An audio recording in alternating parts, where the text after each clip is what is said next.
This is the 217 Recovery Podcast with Corey Winfield and Chris Goss. 217 Recovery Podcast. My name is Corey Winfield, and tonight I'm not going to ramble on about anything, but I am going to share with you a story that was shared to me by our friend Kaz. And this is a story that he had written, and he'll set it up, but it was done about a month or two ago, and I figured now would be a great time to play it. So sit back, listen, and enjoy.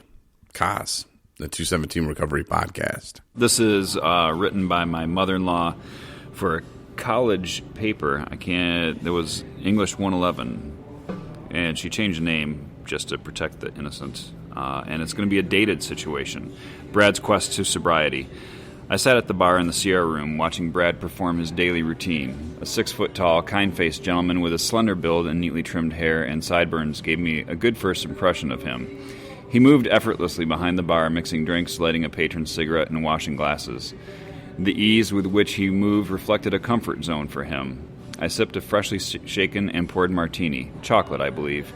6 years later, I listened to his story. He stood at the kitchen sink, looking down as he began to tell his story. When I was 4, I realized my childhood would not be normal. His parents had divorced when he had turned 3. At 4, his mother occasionally locked him in his bedroom while she went out and completed her errands. You see, his mother, bittered by the divorce and her ex-husband's alcoholism, would take her hostility out on Brad and his younger brother. As he pours a cup of coffee, he looked beyond the conversation. Apparent emotion clouded his ability to speak for a moment. His eyes harbor sorrow as he continues his story. She used to hit us with a spoon or a pan, whatever she could find. We made breakfast for ourselves as she always slept in, hungover from the previous night.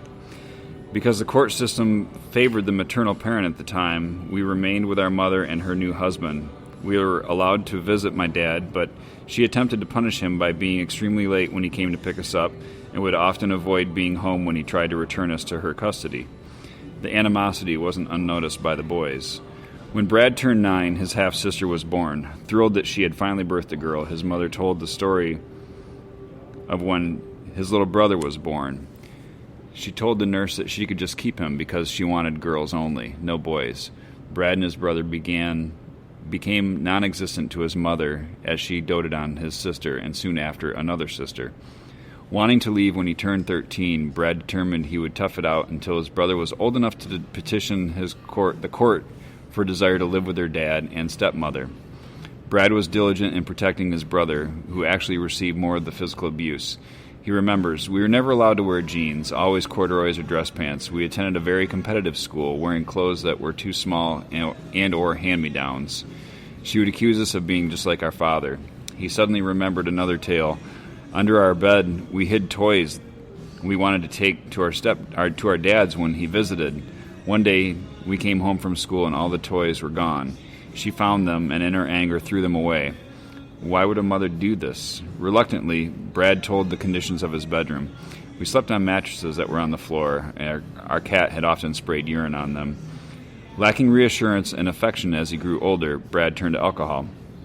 I wanted to be socially accepted. I wanted to share and be fun at the parties, fun that I never had growing up.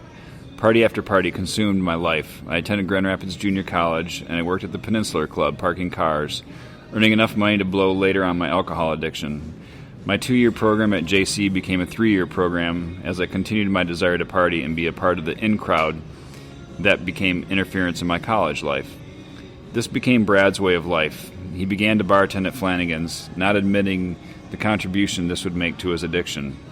As the closing bell tolled, the party would move to Brad's apartment. He loved being with the in-crowd. He couldn't have been happier, or could he? As he continues to relay his story, he takes a deep breath. My downward spiral began when I was 29, living alone and lacking money to pay a rent. Eviction from apartment came all too soon. I remember eating a McDonald's cheeseburger sitting on the concrete wall at a parking ramp, totally wasted and wishing I had the courage to jump, but would it be far enough? Brad poured himself another cup of coffee, and he continued to expound. While driving home from the bar one night, my side view mirror bumped one of those orange construction barrels in front of the Van Andel Arena. The police followed me home, ordered me to attend substance abuse counseling, AA, and perform community service. I also spent 10 days in jail. Looking down as if to avoid contact with my eyes, he continues his story. After work, I would walk to the bar. Captain Morgan was waiting for me along with a splash of Diet Coke. I found a new group of friends who didn't know my past. His second arrest occurred a short time later. Driving home after the bar closed, a passing car noticed his erratic driving and called the police. Before a month had passed and court date assigned, he rolled his vehicle on an exit ramp, resulting in a third arrest. They handcuffed me to the gurney while they stitched an open wound on my head. Cold jail cell would be my home for 90 days.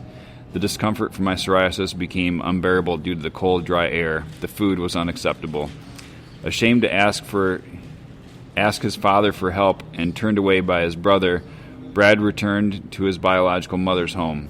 Feeling like a disappointment to everyone, carrying all that I owned in my backpack, I couch surfed from party to party. I never knew where I would wake up. My heart is stricken with sadness as he continues to tell his story. A friend gave me keys to his apartment that he had recently vacated. The lack of heat and electricity and only cold water for showers provided an acceptable living space. When I was eventually locked out, I slept in the hallway of the apartment building, escaping the wee hours of the morning before someone would find me. I knew I was spiraling out of control. I had no one to call, and it was too cold to sleep on the streets. Brad was homeless from Christmas 2000 through April of 2001. As he paces a bit, his story continued. I woke up Easter Sunday and didn't know where to go or what to do. I wandered the streets until I stumbled upon Bob's Bar. I sat there drinking for about 5 hours, came to the conclusion that my pity party was over. He took a cab to his father's house. I was unrecognizable, my eyes were sunken. I was pale and totally disheveled from living on the streets. Brad asked to be admitted to detoxify. Project Rehab would accept him.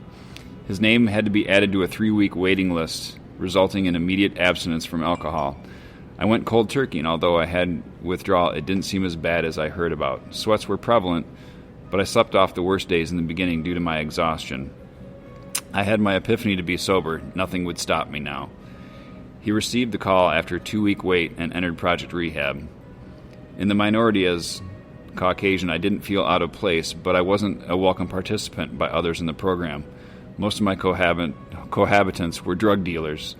As we continue to talk about Brad's journey to sobriety, his truth becomes apparent. His eyes take on a spark of assurance as he begins to smile confidently. I completed a 90-day program. My counselor, Greg Moore, saw through me instantly. We had previously met and he knew my story.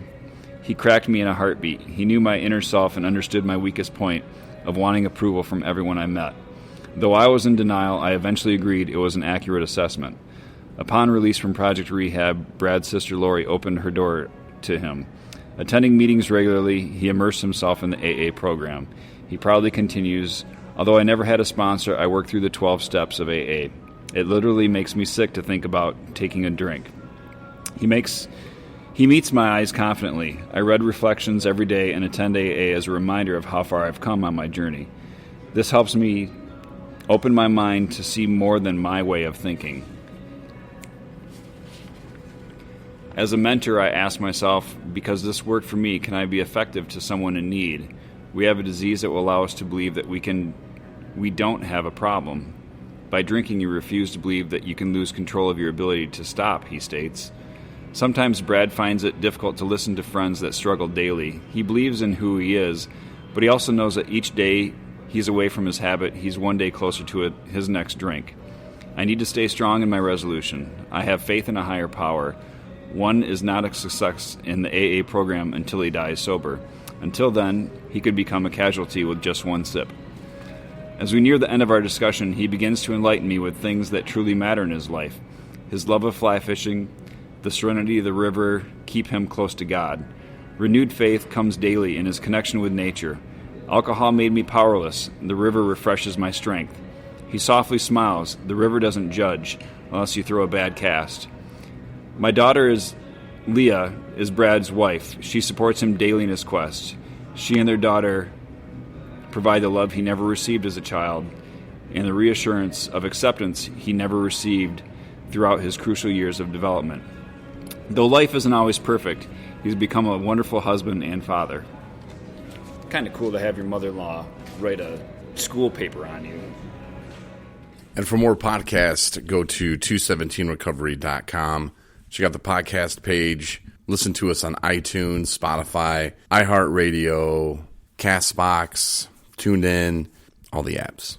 217recovery.com for more resources. Kaz, thanks again, and thanks again for listening.